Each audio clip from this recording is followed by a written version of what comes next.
I remember the war here. We were bombed. Where did we go? We stopped here. We never went in. I'll assume, for the sake of argument, that Doreen is, in fact, well into her 90s to remember it. I suspect she probably isn't, because my mother's 81 and she was born at the end of the war. However, I'll give her credit. Let's assume she's in her 90s. There are two things here. Number one, a lot of people did go abroad. Bear in mind that we could... This is a silly thing. We couldn't go to the continent because that was where the war was. Over 11,000 children went just before the war to, I think it was Canada. They sent as many children as they could to the Dominion countries, which is places like the USA and Canada. Poor kids from the East End couldn't go to Canada. They were just shipped out to the country. People who could went, but it was a world war.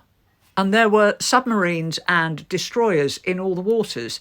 That was why they had the convoys, so that we could get the food. We had rationing because the waters were full of enemies and they would blow our ships up. Where were we going to go? Fly?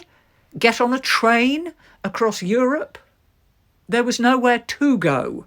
But believe you me, before the war got started in earnest, an awful lot of people who could go did go. They left the British Isles, they went to Canada, they went to the USA, they went to the Bahamas, they went out that way. It's just that, these people have a war in their country. It's not a world war. So